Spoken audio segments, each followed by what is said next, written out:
প্রায় সময় এলাকা ধোয়া লাগে, আমরা নিজেরাও মানি, আমরা স্টুডেন্টস গুলো মানি। কিছু কিছু সময় একটু বোরিংই লাগে। এবং আজকে আমার একটু শরীর খারাপ থাকার কারণে আমি একটু বলছি যে ধোয়া লাগবো আর কি। But when I started to hear the speech of Fahmida, I really got impressed and I was really enjoying her speech. তাই শুধু না, তাই লোকের ফৌজিয়া তাইও বলা মানছে, বাকি সবাই মানছে। সবরও তোমার জন্য প্রশংসা করলাম, ধন্যবাদ দিলাম। এটা তুমি নিজেরও জানতে জানো না, তোমাদের কত বড় একটা কাম করতে পারলে, কত বড় একটা স্কিল তোমার জন্য অলরেডি তুমি দেন গেইন করে নিয়েছো। তুমি মানুষের সামনে মানতে পারলে, মানুষের সামনে যারা মানতে পারে এরা পৃথিবী জয় করতে পারে কিনা আমি শিওর নাই, কিন্তু পৃথিবী জয় করার একটা প্রথম ধাপ আমি মানুষের সামনে মানতে পারি। কারণ অনেক বড় বড় মানুষের দেখা গেছে মানুষের সামনে মানতে পারে না, আমার কাছে সেখানে আমরা স্টুডেন্ট হলে শুধুমাত্র মানছে না, আর একটা ডিফারেন্ট ল্যাঙ্গুয়েজ, মানে ফরেন একটা ল্যাঙ্গুয়েজে মানতে গেছে, ইংরেজিতে মানতে গেছে। And everybody I found very confident. None of them felt nervous. Everyone was 100% confident, and they were delivering the speech whatever they wanted. এবং আমি হোস্টেল থ্যাঙ্কস দিলাম এবং দুইদের যারা মানছিল সবের থ্যাঙ্কস দিলাম। আমরা চাই লার্নিং পয়েন্টের মতো প্রতিষ্ঠান তোমাদের লাগে প্ল্যাটফর্ম হইতো, যাতে ভবিষ্যতে তুমি কোনো জায়গায় মাথা লাগে। আর আমি শুরুতেই বলছি, কেউ যদি খুব সুন্দর করে মানুষের সঙ্গে মানতে পারে, এই মানতে পারার কারণে যে পৃথিবী জয় করে বিষয়টা এলাকার নাই, বাট এই কনফিডেন্স তাদের কাজে লাগে যে আমি মানুষের লাগে মানতাম পারি, মাথা লাগে আমি আটকিতাম। তার অনেক কিছু করা, অনেক জায়গায় পৌঁছা তার লাগে সহজে। আর বেশিরভাগ সফল মানুষের লগেই মাথার শক্তিটা দরকার হয়। তুমি যদি বলি ভবিষ্যতে পালা পুলিশ অফিসার হয়ে যত্ন মাথা লাগে, তুমি যদি প্রশাসনের ঊর্ধ্বতম কর্মকর্তা হও তাও তোমার মাথা লাগবে। তুমি যদি রাজনীতিবিদ হও তাও মানুষের লোকে মাথা লাগবে।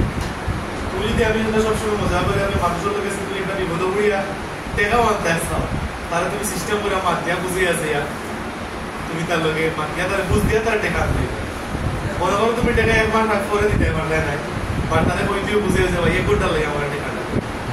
এটা আমি খুব পরামর্শ দিলাম না, মানুষের কিন্তু টেকাও লাগানো নেই, আর কিন্তু 1 ঘন্টা রাইতে হয়েছে 25 বইয়া কিন্তু লাগানো হচ্ছে। এনিওয়ে আমি এটা মজার চলে গেলাম, বলছিলাম মাথার শক্তিটা অনেক বড় শক্তি। তো যারাও তুমি মানছ, আমি যেটা শুরুতেই হয়েছে আমার খুবই ভালো লাগছে। এবং আমার লাগে লাস্ট 1-2 বছর আমরা স্টুডেন্টসের মাঝে যত স্পিচ শুনছি, এর মাঝে আজকের অনুষ্ঠানে আমরা 2 জনের স্পিচ বা 1 জনের স্পিচ ফাঁকিলার মধ্যে একবার হয়েছে। আমি কইলাম বারবার মনে লাগতে পারে আপনি আগে আসলে অনুষ্ঠান হবে, আসলে আসলে খুব ভালো লাগছে। আমি একটা সেম টাইম বিশ্বাস রাখলাম তুমি যারা মানছো না অনেকে হয়তো তুমি মানতে পারবে, বাট আইসো না।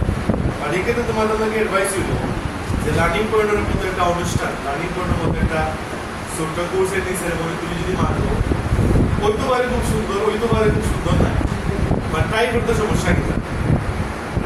আজকে আমি ওই জায়গায় মানলাম, কালকে আরো বড় জায়গায় মানলাম, পরশু দিন আমি আরো বড় জায়গায় মানলাম, বাট আমার তো কোনো জায়গায় স্টার্ট করা লাগবে।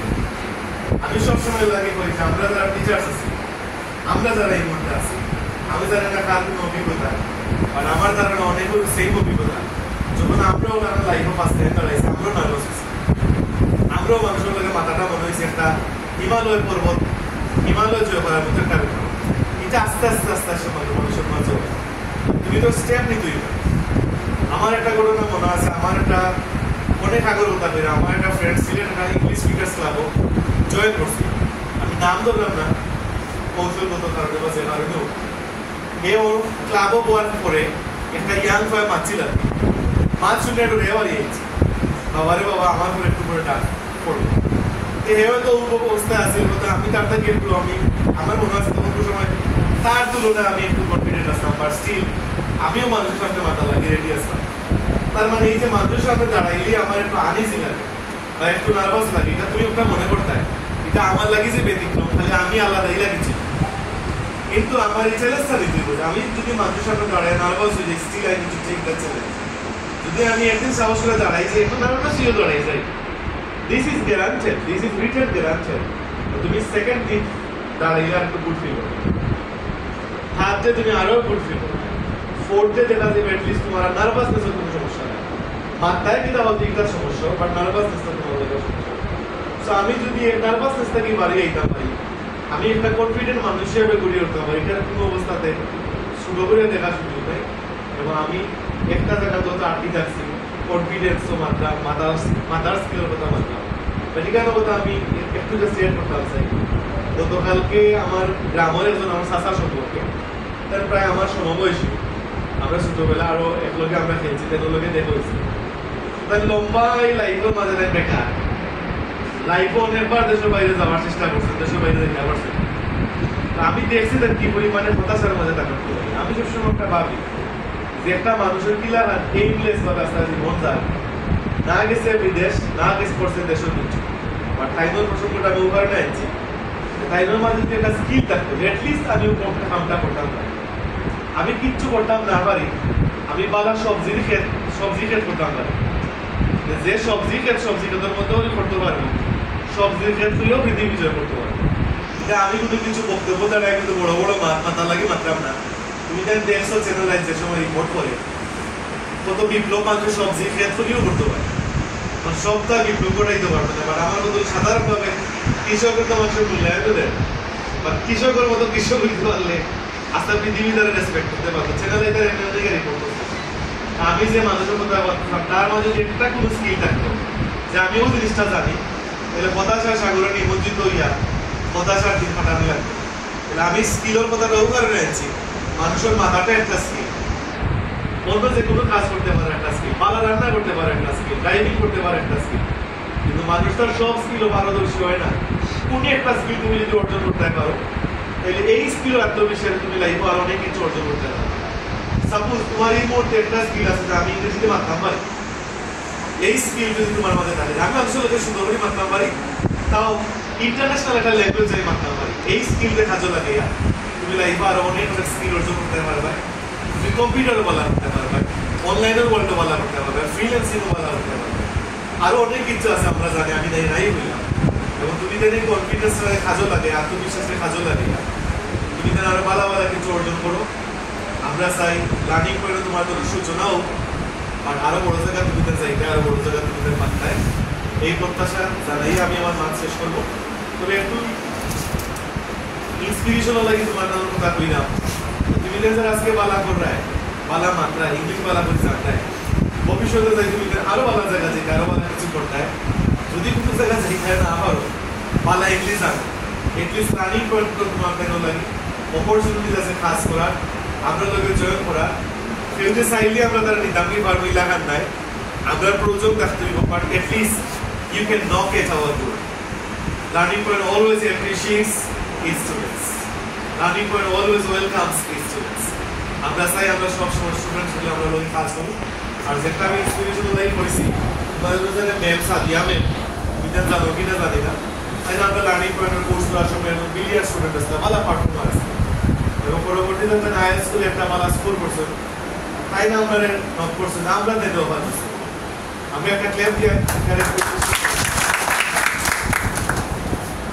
আমরা ইলিয়াস স্যারের সময় লার্নিং পয়েন্টের স্টুডেন্ট আসলাম, এবং লার্নিং পয়েন্টের এই মুহূর্তে one of the most senior teachers who has been working for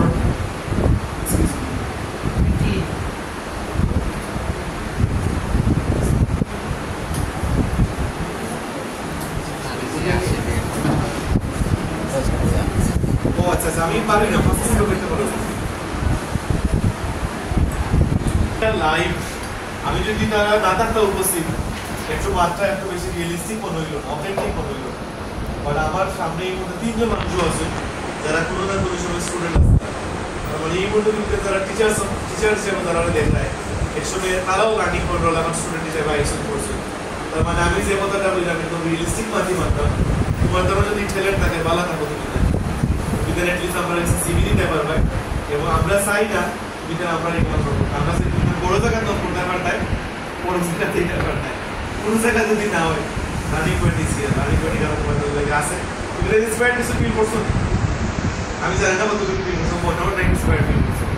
এবং ইংলিশের বিষয় যেহেতু আইসে, আমি যে সবটা শেষ করিলাই, আইএলস একটা ভালো স্কোর থাকলে, ইংলিশে তুমি যদি ভালো থাকো, পুরা পৃথিবী তুমি বিভিন্ন দেশও, তোমার স্বপ্নর দেশও, স্টুডেন্ট ভিসায়, অন্য কোনো ভিসায়, মাইগ্রেশন ভিসায় বা স্কিল ওয়ার্কার ভিসায় যাওয়ার তোমার অপরচুনিটি থাকো। তো ইংলিশ ভালো করে শিখো, ইংলিশও ভালো হোক, অবশ্যই তোমাদের অনলাইনে উদ্বোধন করতে চাই। সবার লাগে শুভকামনা।